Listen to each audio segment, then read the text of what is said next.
Good evening, everyone. The City of Grand Haven regular City Council meeting of February 6th, 2023 is hereby called to order. Would the clerk please call the roll? Fritz. Here. Lowe. Here. McLaughlin. Here. Cummins. Here. McNally. Here. Our invocation this evening is going to be delivered by Reverend Troy Hauser Bryden of the First Presbyterian Church. Thank you so much for joining us, Reverend. And would everyone please rise for the invocation and stay standing for the Pledge of Allegiance. Let us pray. O Lord our God, you have created this wonderful world and entrusted it into our care. And the work of government is in part to care for that creation and to care for the people that are part of that. So I pray tonight for our city council and for all of those who help govern us, that you might grant them wisdom and discernment, that where there is disagreement, they might recognize collegiality as well and work to good solutions for the common good.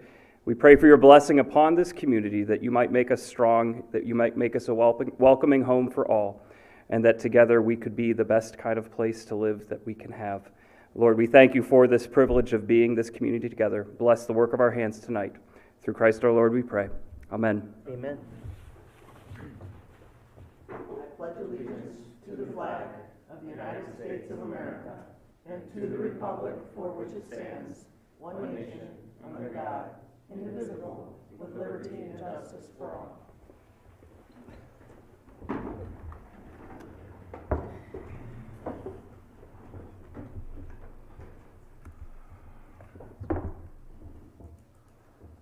At this time, we've got our first call to the audience. We can do approval of consent. And, I'm sorry, you're right. Would entertain a motion to accept the consent and regular agendas. So moved. Second. Discussion. I've got something on the consent agenda I would like to move to the regular agenda, which is item B, the event involving a run for Remembrance Ranch. Anybody got any issues with that? Okay. Maria, could you move item B from the consent agenda? The new business, item D, is that where it goes? Okay. Thank you. All right, so can we take a vote on the consent and regular agendas as amended? Fritz. Yes. McLaughlin. Yes. Cummins. Yes. Lowe. Yes. McNally. Yes. Okay. Now we're going to do the call to the audience. This is one of two opportunities for the audience to participate. At this time, members of the audience may address council on any item, whether on the agenda or not.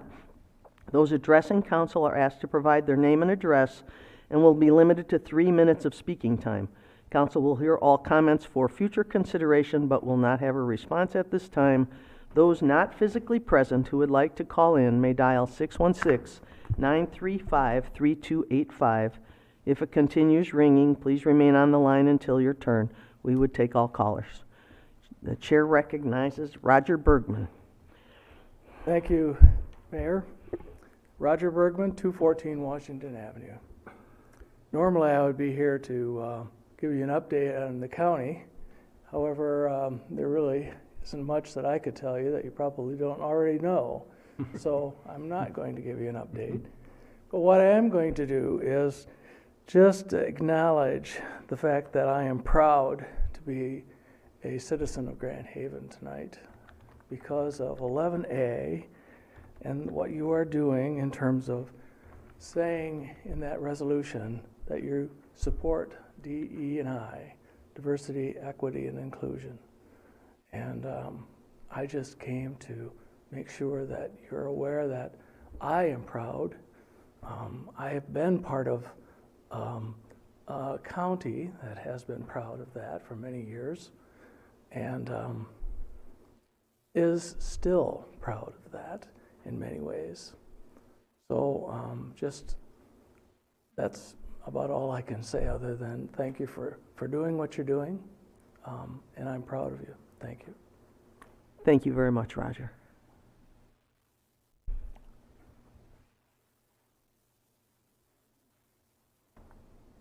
Joy Gash from the Chamber of Commerce. And I too am here I'm very proud that you are taking a position, and I want to add the words that the Chamber Board passed at their last meeting.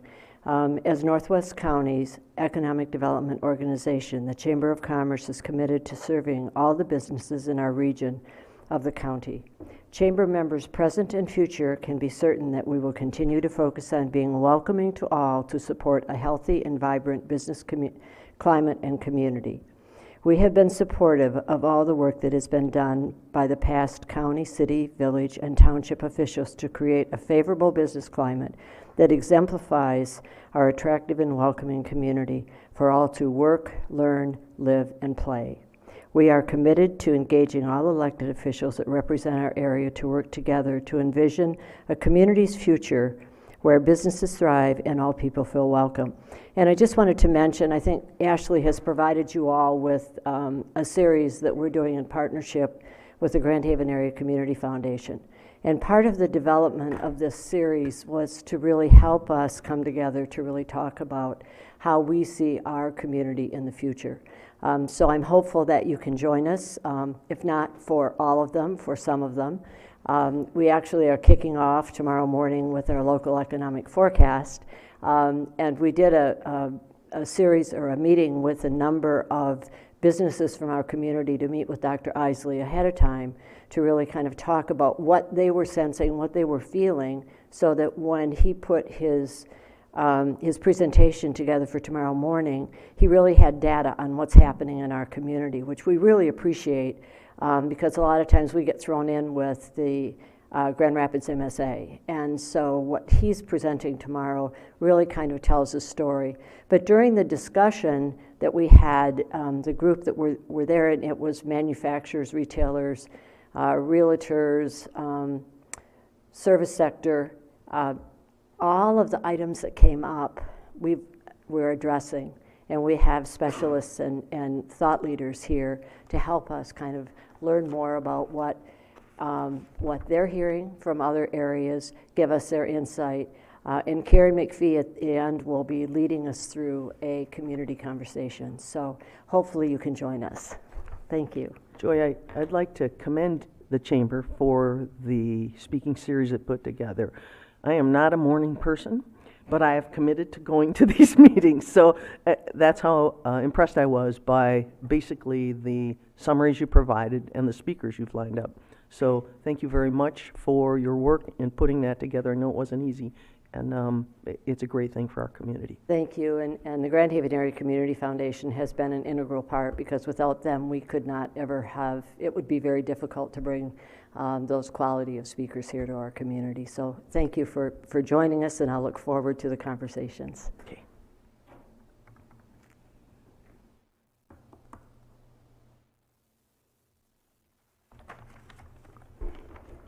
Oliver Champagne, 540 D Avenue, apartment 5.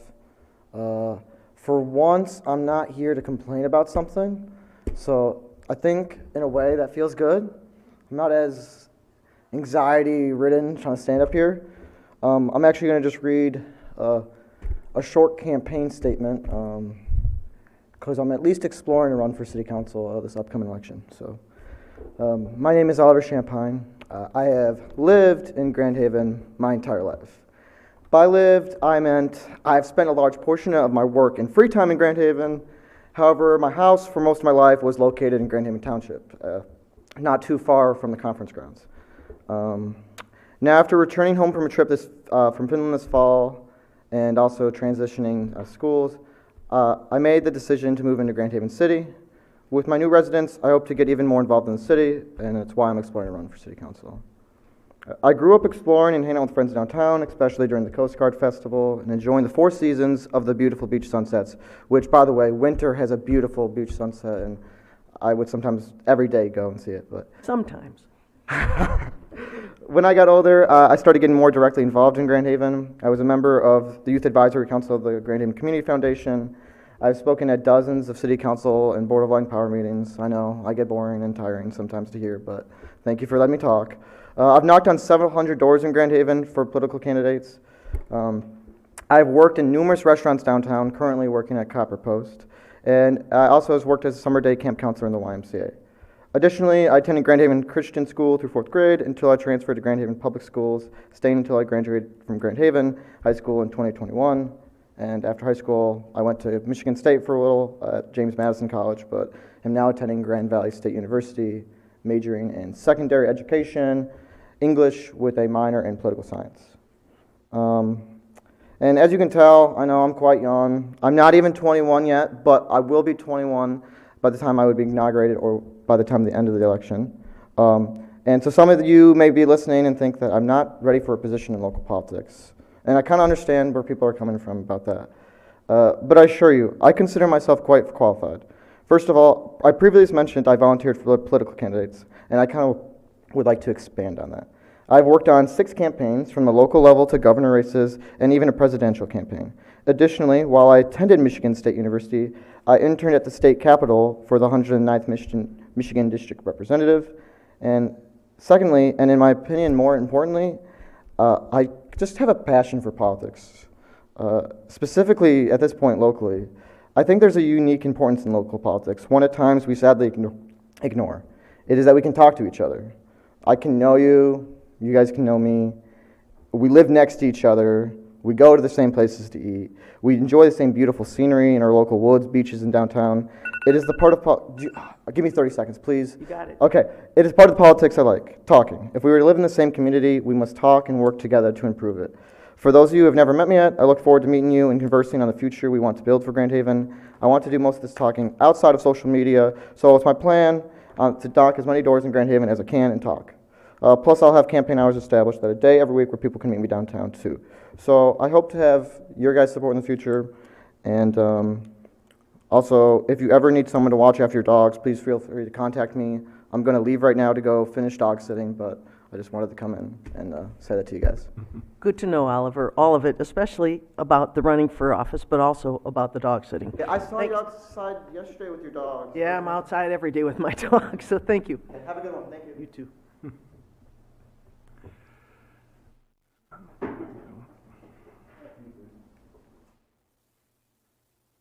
Hello, Hi. my name's Angela Bursma. I'm at 17468 Dunewood Court in Ferrysburg. I am the Fund Development Director for Remembrance Ranch, and as you know, there is an item on your agenda that you are looking at this evening. So I wanted to take a moment to introduce myself and tell you a little bit about Remembrance Ranch. Remembrance Ranch is a West Michigan nonprofit organization, and we serve struggling teens and their families. This program is designed for families with teens ranging from the ages of 11 to 17 years old. Typically, a teen that enters our program is between 11 and 13 years old. Our goal is to stabilize the home environment so that the families can help their teen make positive changes. We promote teen-specific activities, including 2 one-week-long summer camps and community service projects. We also provide parent development classes for interested parents. We create an ongoing support network between our staff, the families, the schools, and their local communities. The proposed 5K would not only promote the Remembrance Ranch mission, it would also raise awareness for Remembrance Ranch here in the community we currently serve. Thank you for your time and consideration. I will be here for the remainder of the meeting if you have any questions. Thank you. Thank you very much. Okay. One more. Okay.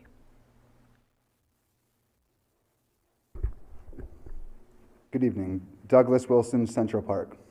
I just wanted to take a moment to say how grateful I am for the Momentum Center.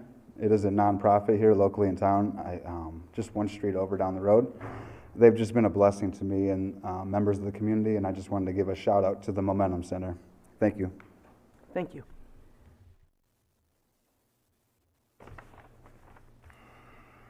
Okay. Maria, would you read the consent agenda? Can I get a motion to approve the consent agenda as amended? So moved. Important. And Maria, would you read it for us, please? Item A, approve the bills memo in the amount of $704,168.85. Item B, approve a participation agreement with the Michigan State Housing Development Authority for the Michigan Homeowner Assistance Fund Program and authorize the mayor and clerk to execute the necessary documents. Item C, approve the submission of a grant application to the Grand Haven Area Community Foundation in the amount of $25,000 for programming of arts activities at Central Park Place with no local match and authorize the mayor and clerk to execute the necessary documents. Item D, approve the low bid of $30,301.86 by Moss of Grand Rapids, Michigan for upgrades to the City Hall Council Chambers AV system and authorize the mayor and clerk to execute the necessary documents. Item E, approve a grant application to the Eagle Community Energy Management Program for the purpose of developing a community energy plan in the amount of $25,000 with no required local match.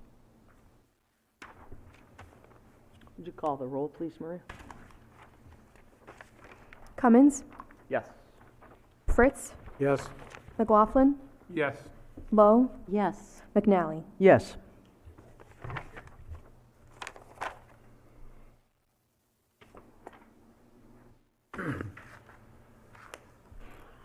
Motion carries.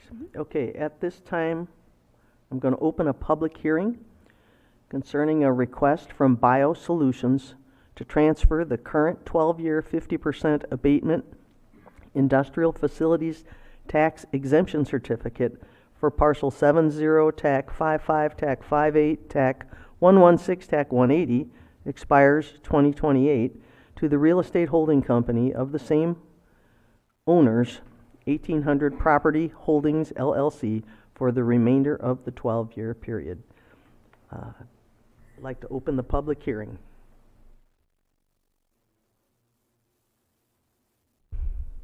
Joy, you got something for us?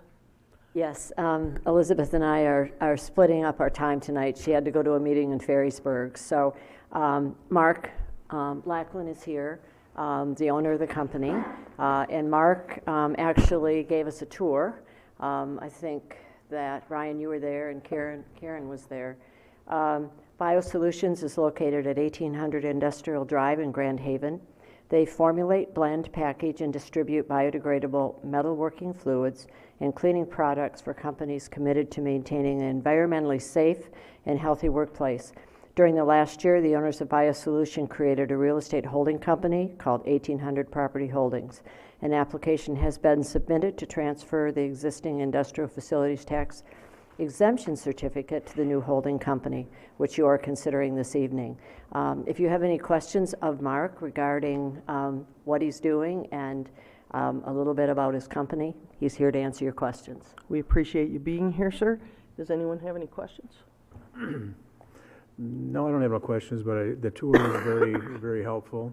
Good, thank you. I really liked it a lot because some of the fact is I used to work in the camshaft factories and that, and the solutions they used to have in there were oil-based and that, and dermatology, your hands would always break out from it. And then after you explained everything that you have with your BioSolutions, the same coolant would have actually made it much better and a lot easier and friendlier to the environment. So thank you for all your hard work that you've been doing to that, making sure we have something that is safe to the community and also safe where if it does spill out, it doesn't contaminate. So thank you so very much for your hard work.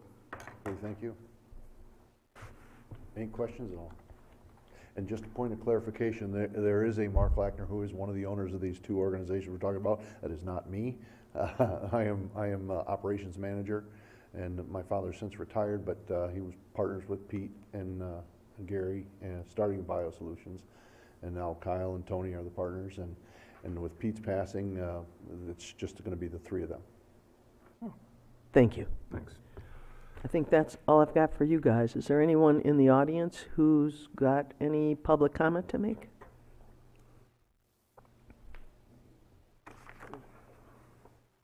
Okay. Karen? I would just like to thank Mark for the tour and answering all of our questions. It was very, very helpful for us to understand what was going on with the companies and the organizational changes that led to this request. So thank you.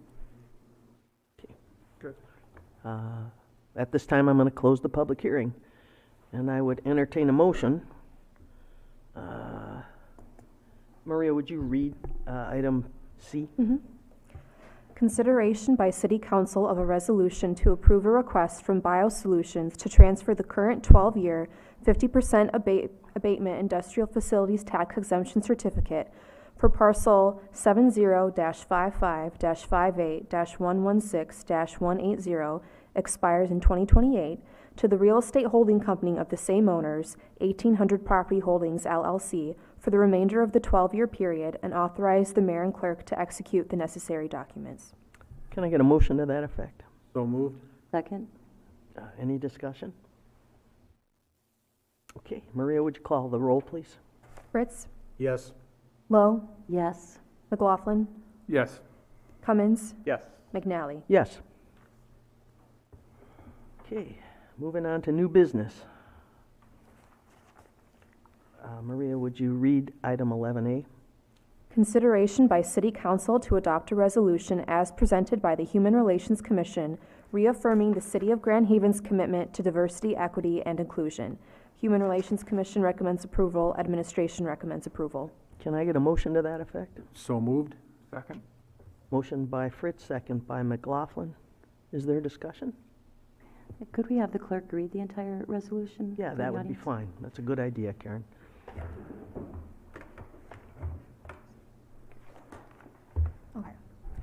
Resolution affirming the City of Grand Haven's DEI values.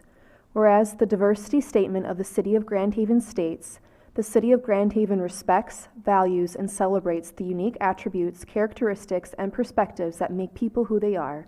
The pillars of equity, diversity, and inclusion are vital to a vibrant community, and we believe that bringing diverse individuals together and encouraging all voices to be heard allows us to build a stronger community. The City of Grand Haven upholds these pillars as crucial to healthy people and a healthy community. And whereas the City of Grand Haven was fully supportive of the establishment of a Department of Diversity, Equity, and Inclusion in Ottawa County, and once the DEI office was opened, worked with it to deploy resources at the community level, resources that helped our city employees and citizen volunteers to understand differences and bridge divides among people. And whereas the Ottawa County DEI Department was eliminated by majority vote of the Ottawa County Board of Commissioners on January 3rd, 2023. Now therefore be it resolved that while we regret the loss of these resources and our partnership with Ottawa County in this important work, the City of Grand Haven reaffirms the tenets of its diversity statement and its commitment to making our city a welcoming, inclusive, and accessible community for all. Thank you, Maria. I'd just like to compliment the staff and the Human Relations Committee for putting this together so well and so quickly. And I actually would like to commend Councilmember Lowe for inserting something last meeting on our agenda, which I don't like to see happen, but I think it was an important thing to do in a timely way. So, has anybody got anything else they'd like to add? I'd like to echo your thoughts on staff and the HRC. I know they've had a very, very busy time these days, but to act very quickly to put this together for us. So much appreciated. I'll echo that. I really appreciate what they came up with was clear, concise, and and a strong statement at that. So, Well said. I'm good. Mike? Oh, this is a statement that we have to say. I strongly believe in it, and I like the way it was done. I got to say thank you to everybody that worked hard on it. And it's a statement that we, as a council and as a city, really has to stand up for. Okay. Would the clerk please call the roll? Pritz. Yes. McLaughlin. Yes. Lowe. Yes. Cummins. yes. McNally. Yes.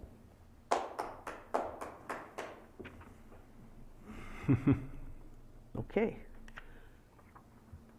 Moving on to new business, item B.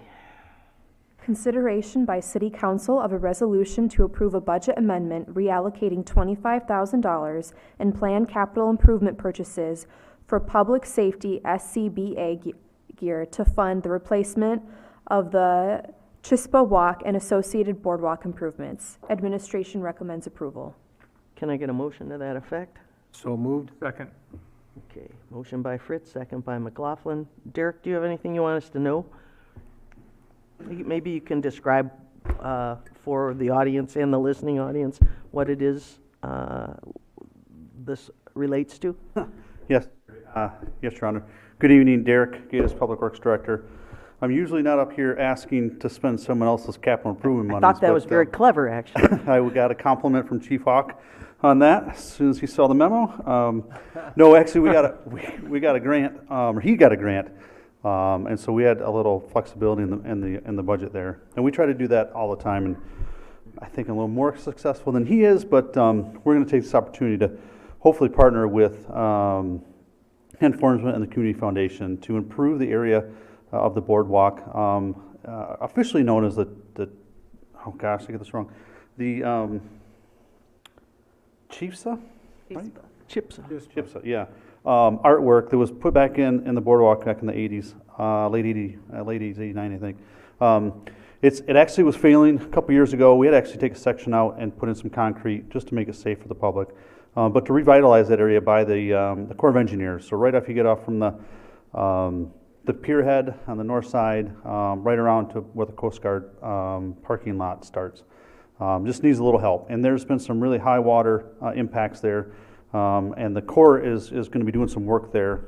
We got some monies to shore that up. So now's the time for us to go ahead and put some money back in there. So Ken Formsma is the boardwalk extraordinaire to help us with that. He has the vision. He came to us and asked us for some match money, and so staff put our minds together with Finance Director Green, and we came up with this solution to hopefully take care of that. In his immediate time frame is before Memorial Day, so it's like, well, that's a hurry for sometimes local government projects, but I think this is a win-win, and we just hope that he's successful at the Community Foundation as well. Yeah, I'd just like to thank Ken for monitoring our boardwalk tirelessly and selflessly, and I have seen the work he's done over the years, and he's a remarkable resource to our community. I'd like to thank Public Works and Public Safety for figuring out a way to fund and move this forward, and it is a stretch that needs some help. I had one little question, which was marble. Marble seems slippery to me, and that stretch has had some slippery issues in the past, so I'm assuming the marble we're going to use is approved for outdoor walkways. Yeah, the pavers that we'll be using, and I didn't notice that, Your Honor. I will definitely look into that. It was chosen by him and our local brick supplier, Vanderwall. So we'll make sure it's not slippery like some of the artworks were. But we'll vet all those materials in the coming weeks. Thank you. Anybody got anything? Yeah, and I certainly appreciate the kind of bringing this forward. I mean, certainly some work needs to be done. I think we need to do something in this area definitely. But I don't have concern with helping out and funding in this regard. I guess I'm just not. And maybe part of it's because the rough sketch. I just couldn't fully maybe picture what was planned for that area. Certainly saw some of the comments and some of the materials that were chosen, but I just felt like, when you look at the history and what was, I mean, obviously Ken would know better than any of us, right? What they went through to kind of create this mosaic in the first place in that area. I guess just for me, the design that's being proposed, I don't know that it's wowing me, I guess, for this section here. I think it's materials and colors that are seen in a lot of places, especially in today's world. So I don't know, what flexibility, obviously, what further discussion could be had on some of that, but perhaps the rest of council's good with it and there's not a concern and I'm just the one, so. You got anything? No, I just want to thank Ken too. I mean, I know how hard he's worked over the years, and echoing what the mayor said, I appreciate everything he's done for this community. Yeah, Ken is a real hard worker, I tell you. I've had many years up here working with him on different projects and that through the town here, and he's always put 100%, actually I say 110%, he's always gone above and beyond. If you ask him to do something, he usually sticks in pretty good. I have no concern with it because it's an area that's been failing, and it's actually a very, very busy area. It's part of our boardwalk, and to even get the Corps to shore up that shoreline a little bit, because as the high water came in, it eroded underneath there, and that was pretty bad. So to work with them and that, and Ken coming forward and getting it all taken care of, again, I gotta say thank you so very much for his hard work, and then public safety, moving the dollars around a little bit. So it's always a win-win situation for all of us. It makes our community so much better. So thank you. Karen? Right, I don't have any questions. I'm grateful for all the collaboration between departments and the city, as well as the volunteer from our community to dedicate so much time for this, so I'm okay with it. And I guess I would like to say I understand Ryan's concern. You're missing the art piece, or you're worried the art piece is eliminated. Is that the... Yeah, I think that's a piece of it, yeah, and is what's going to go there really what the community overall is looking for. Yeah. I certainly am not questioning Mr. Forsma's insight and knowledge and that he brings to the table, but I think there's opportunity there. I think that they will make it look beautiful, and I think that it badly needs repair. I am concerned generally about what's our plan for the whole boardwalk needs a pretty good scrub, and I don't know how we're going to get there. I think that's one of the funding challenges we're going to see as a council. So I'm glad to get a piece of it done, frankly, and I think that there's enough sections of it that they don't all have to be the same. They haven't ever all been the same, so I kind of liked what they put out, but I understand your point, Ryan. All right. Anybody got anything else? Derek, you got anything else for us? No. Maria, would you please call the roll? Fritz? Yes. McLaughlin? Yes. Lowe? Yes. Cummins? Yes. McNally? Yes.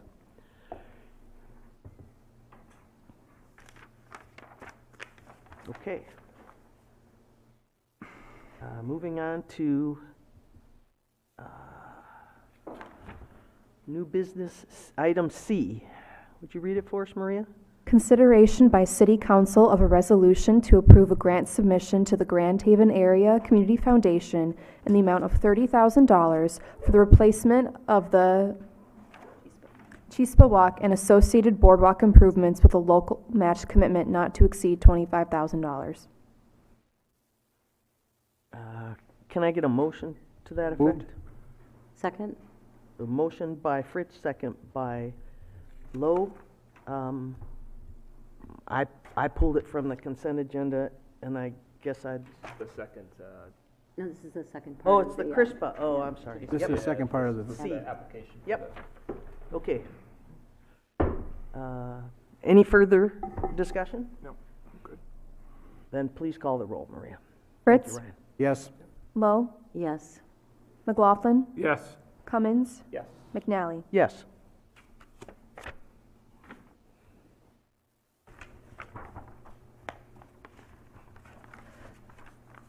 New Okay. business item D. Yes, please. Approve a special event request to hold the Remembrance Ranch 5K to be held on Saturday, May 20th, 2023, on city streets and through Duncan Park from 10 a.m. until 12 p.m. Is there a motion to that effect? So move. In support. Okay, so motion by McLaughlin, second by Fritz. I pulled it for a couple reasons.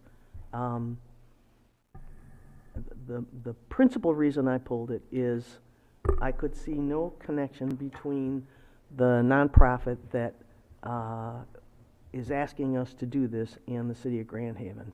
So I really, as a policy matter, wanted to talk about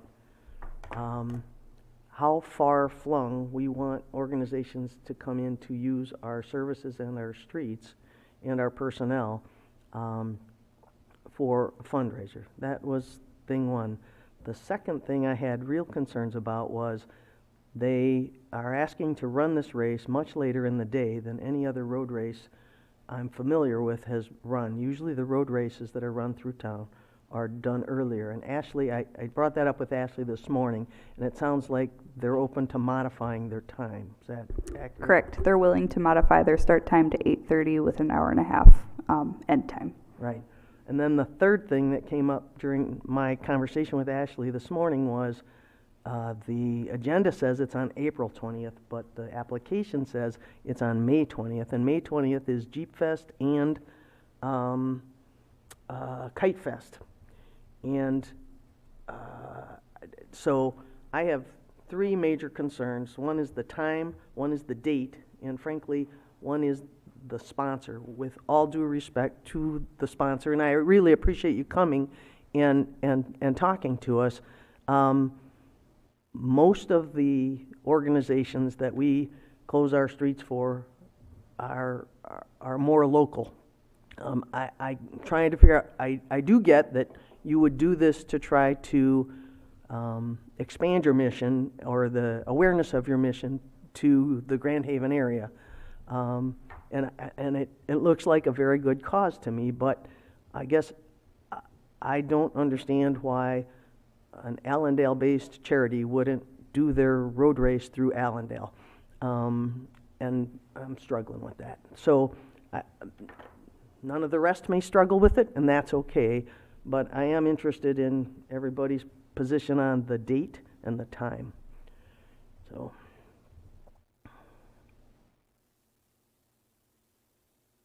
I personally don't have a problem with it. I don't have a problem with the date. I mean, you're at 8:30 to 10. I don't see that really being a problem. I think we should welcome everybody into Grand Haven. And it sounds like a good cause from what you have presented to us. And so I personally don't have a problem with it, and I will support it.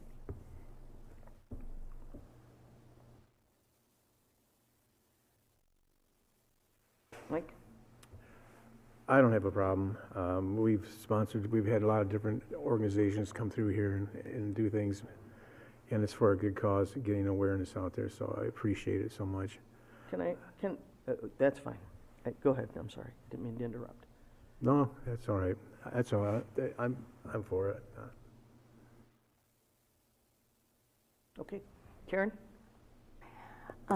I don't have an objection. I think the whole purpose when you start a charitable contribution is to sort of get a toehold, and then the only way you expand services is to grow to other areas. So you can't grow without sort of getting the philanthropy going. So I applaud your effort and I support it. Ryan? I don't have concerns at this point. Okay, so the time is earlier in the day, is that accurate? The approval would be for what time? 8:30 a.m. Okay.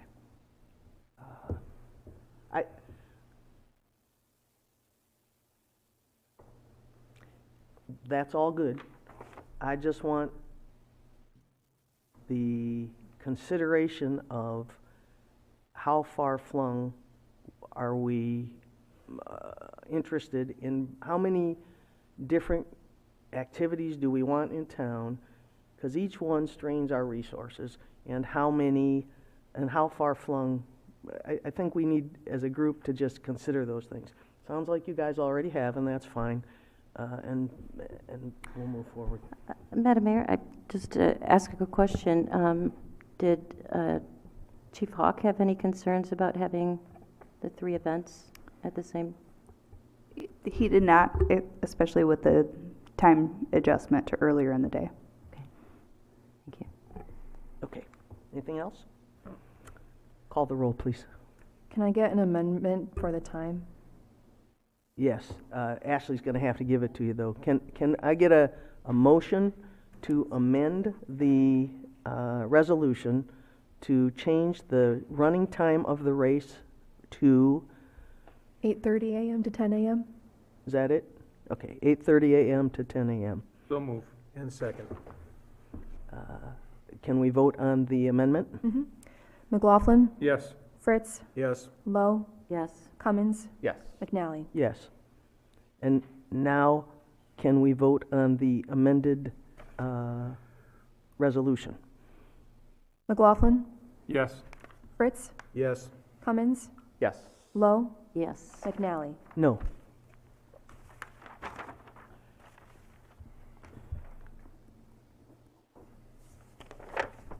Okay. I'm going to start report by city council. Karen, you want to start? I really don't have a whole lot to report other than it was exciting to be at the opening of the Unicorn Tavern, and that I'm also very grateful. Again, I've already said it to the staff and to the HRC for their work on the reaffirmation, resolution to reaffirm our DEI values. So, other than that, I'll keep it short and sweet. Okay, Ryan?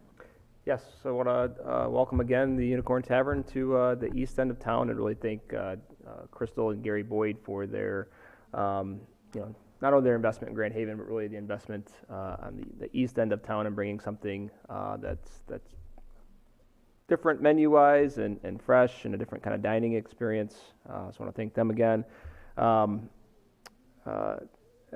MLive does a number of different series. One of theirs is Michigan Best kind of local eats, and we had Rustic Roots maybe a month or two ago that they had featured on there, but they just picked Righteous Cuisine as another Michigan's Best. So another good culinary option right here in Grand Haven. So congratulations to them on that.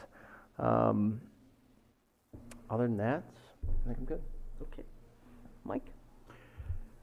Yes, I want to say thank you to Gary and them for that. It was a great grand opening. It was nice to see a large crowd out there and welcome them into the neighborhood out there. There's quite an addition out there. Maybe it'll just spur more growth in that corridor. There's a lot of opportunities out there. We have some areas and some grants you can go for and stuff on that order to help you out. So anybody that's interested, please take a good look at that corridor down to B Street corridor. There's still a lot of opportunities to growth there.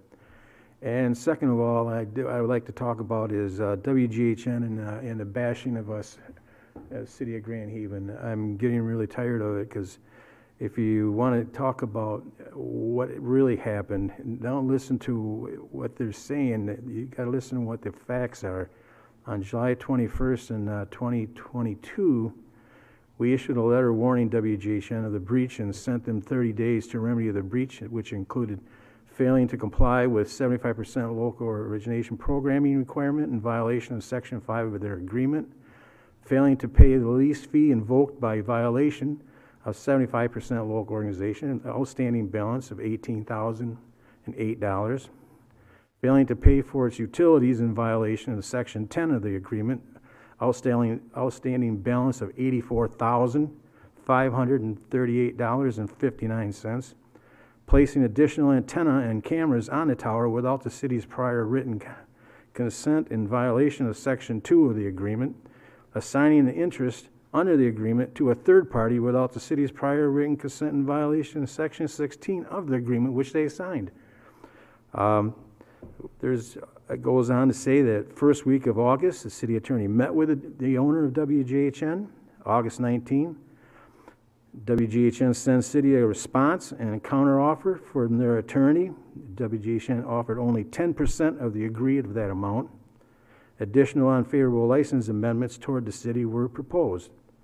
September 9th, the city issued a denial letter triggering alternative consideration provision requiring monthly payments of $4,502 to be paid immediately as agreed upon in the original license agreement.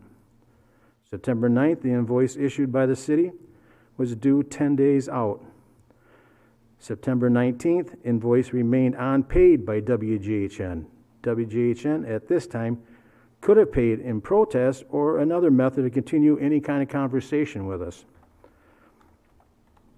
September 21st, WGHN issued notice of 60 days to remove communication equipment from the tower. November 21st was identified as a deadline to remove the equipment.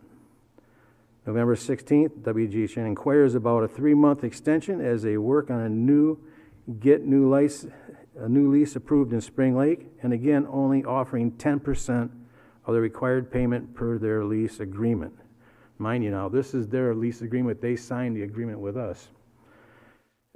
On November 17th, the city notified WGHN through the attorney that they would permit 1 month, or 30 days, if WGHN submitted proof of FCC emergency application, paid the outstanding balance they owed, which they stopped paying both the electric and rent in August, by Friday, November 18th, and would pay the agreed upon amount of $4,502 for the 1-month extension that they signed the original agreement for.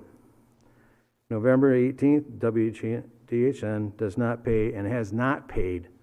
If anybody had any kind of renters that owed you about $102,546,000, would you keep them in your rent?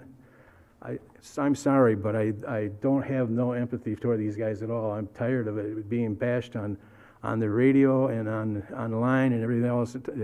The fact is, they owe us and they should be paying their bill. And that's what I have to report today. And Good for you. And also, one more thing is, it's getting closer to spring training, and Detroit Caravan came to Grand Rapids, and I didn't get a chance to see him, so it really bums me out. Okay. I'm done. That was pretty good. Kevin? I only have one thing. I was in reviewing the minutes, especially on the airport. The airport says in their minutes that there's 18 individuals on the waiting list for hangars, which I find pretty interesting when you know, we're always trying to do something with help the airport out. It's too bad that we don't put together some type of, I don't know if to call it development, but something to help to be able to make that airport even more profitable. And you know, if it's leasing land to a private developer to build them, I mean, I think there's a lot of things that we could do. But you know, I was talking to some of the industry leaders, and especially that would love to be able to expand on that airport. And you know, the facts are that we're going to have that airport for a long time. You know, it's every time we sign an agreement, they extend it another 20 years. So, you know, as long as we continue to take money from the FAA, I think we should try to do everything we can to strengthen that airport. And, you know, if you got 18 people willing to pay for hangar space, I can't believe we can't put some type of deal together. That's it. Okay, I know you thought this was going to be a short meeting, but I actually have a few things I thought might be worth reporting. On January 18th, I was honored to represent the city of Grand Haven at Congresswoman Hillary Scholten's Michigan swearing-in ceremony. I'd never been to a congressional swearing-in, and it was kind of cool. It was a beautiful ceremony at the Federal Building in downtown Grand Rapids, with Senator Debbie Stabenow as guest speaker, a federal judge as presiding official, and a room full of friends, family, and civic leaders who heard inspiring speeches from all three about the value of service to your community and to your government. On January 19th, the following day, Congresswoman Scholten and two members of her staff were kind enough to visit Grand Haven to meet with me, our city manager, our public works director, and Dave Walters and Andrea Hendrick of the BLP. The focus of our meeting was our need for federal assistance with Harbor Island remediation, and we took a short field trip, but we also talked about other federal programs that might benefit our city and our region, such as infrastructure funding, housing assistance, regional transportation funding, and economic development. On January 20th, I joined in the downtown and Centertown Wine About Winter festivities. On January 28th, I walked up to watch the cardboard sled races at Mulligan's Hollow and was blown away yet again by the creative spirit and the construction ingenuity of people looking for some winter fun. I particularly liked the truck sled and the flamingo, and I'm convinced at this point that duct tape has no limits.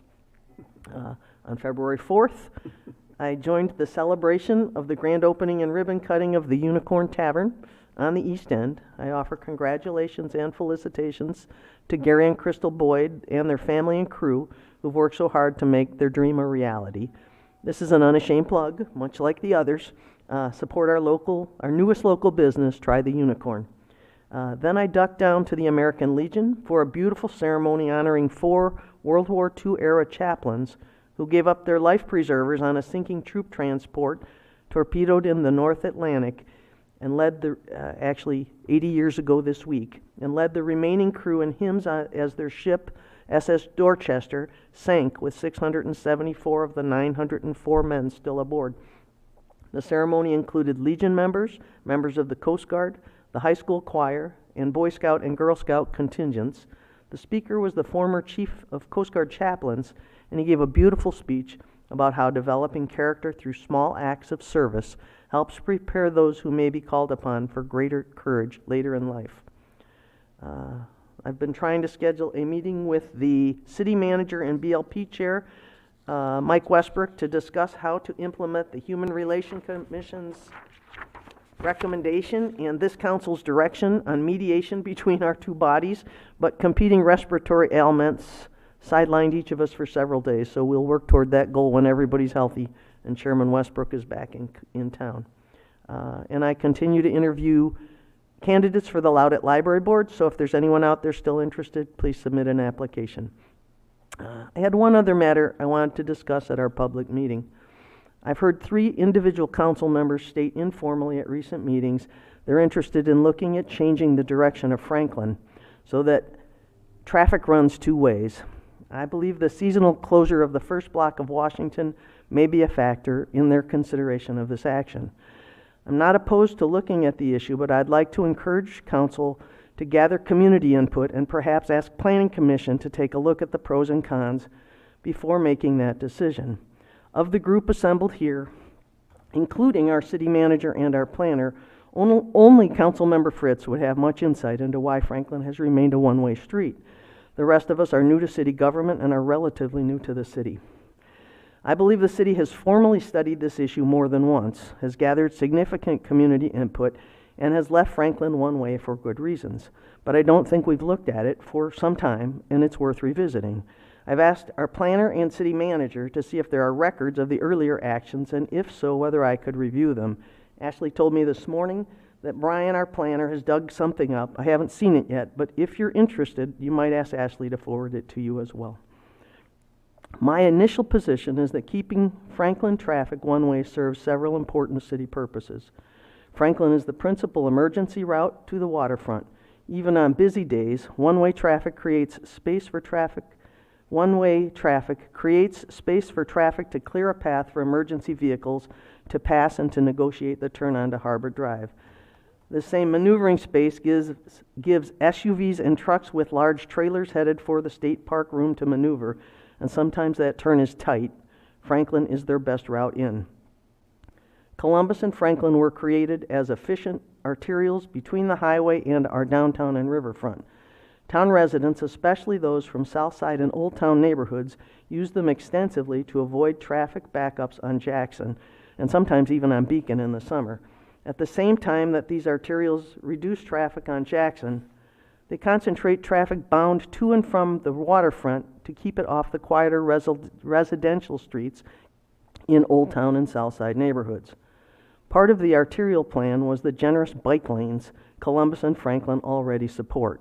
In an era in which we are trying to connect our east end to Centertown, downtown, and the waterfront, and encourage travel by bicycle and even e-bikes and scooters, the signal crossing at Washington and Beacon supports east-west bike traffic, and the bike lane on Franklin to the river is a treasure.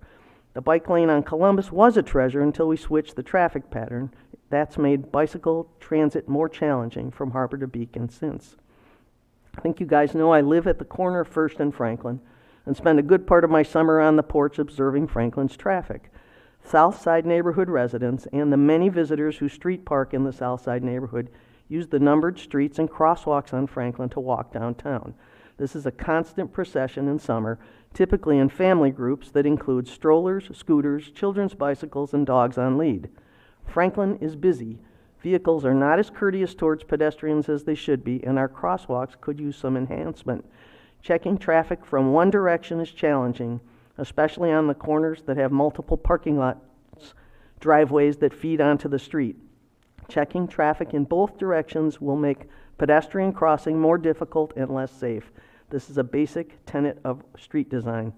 And then there are the skateboarding kids. For generations, kids have skateboarded down the numbered streets into and across Franklin, and I have watched many near vehicle misses. I don't condone the choice, I'm just letting you know it's a regular occurrence. It seems to be a rite of passage and is particularly prevalent on 1st and 3rd Streets, where the combination of hill slope and relatively low vehicle traffic draws them in. These are my personal observations, but they're shared by many of my neighbors. So my request is that we approach this subject with caution, reason, and respect for the patterns that have developed in our neighborhoods and the sensibilities of our residents. I've heard at least one council member cite the Beyond the Pier Master Plan's recommendation as justification for changing the Franklin traffic pattern. I'd just like to remind council that the Beyond the Pier recommendations came from out-of-town consultants who provided no support for the claim that two-way streets were safer, and that professional literature and practical experience does not support this claim, especially for pedestrians. The two-way recommendation was closely linked to a since discredited plan to convert 3 municipal parking lots on Franklin to multi-story buildings, which was based on inverted survey data. It was citizen input and local expertise that saved this community from moving forward with a seriously flawed plan. Just wanted to put that out there. I know I'm probably in the minority, but I think if we're going to look at changing Franklin and perhaps long-term at changing Columbus as well, it needs to be studied before we act. Thank you. Ashley? Okay, so very quickly, just because I don't believe there's been a public opportunity to acknowledge this since your last meeting, but at your last city council meeting, you approved an extension for the diesel plant developers, a 60-day extension contingent on the fact that they were to make their earnest deposit non-refundable. Again, just because I don't know that there's been a public opportunity to update everyone since then, the CL Lakewood team did accept that contingency on that approval and will be at the Planning Commission meeting on February 14th. That's all. Thanks, Ashley. Anything else? Okay. Final call to the audience.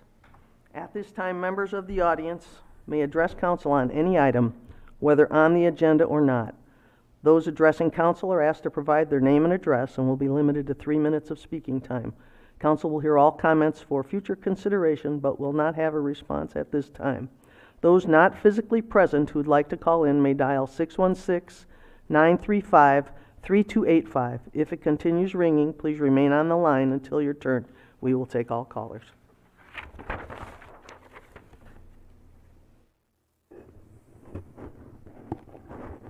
All right, I think we're adjourned.